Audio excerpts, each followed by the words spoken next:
আরে টিয়া, তুই আমাকে কল করলি না? আমি তো নিজেই তো তোর বাড়ি গিয়ে তোর সাথে দেখা করতে চেয়েছিল। কি হয়েছে? অঙ্কিতা, আমার লাইফের ডিসিশন না আমি নিজে নিতে পারি, তার জন্য তোর থেকে পারমিশন নেওয়ার আমার দরকার নেই। মানে কি আমার হলো বল? ঠিক আছে। আরে The number you have dialed is currently ও busy. আমাকে ব্লক করে দিল। আমাদের এত বছরের ফ্রেন্ডশিপ, তাহলে কি এবার আমাদের Please try again. আলাদা থাকতে হবে?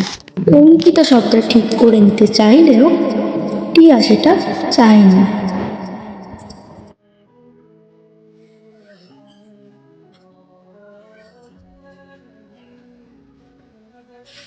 একবার কি কলটা করবো?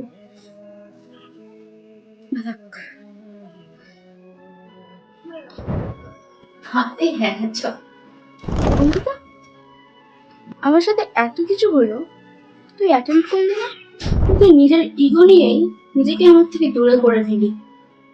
কতবার কল করেছি জানিস? কতবার চেষ্টা করেছি তোকে মেসেজ করার, কিন্তু না, তুই আমাকে ব্লক করে দিয়েছিলিস। বারবার কি সরিটা আমিই বলবো? আমরা ফ্রেন্ডশিপটা কন্টিনিউ করতে পারি? না রে, ফ্রেন্ডশিপটা এমন একটা ফিলিং যা একবার ছিঁড়ে গেলে দ্বিতীয়বার জোড়া লাগানো যায় না। ভালো থাকিস। আমি বুঝতে পারিনি রে। আর এইভাবেই ইগো একটা ফ্রেন্ডশিপকে শেষ করে দেয়।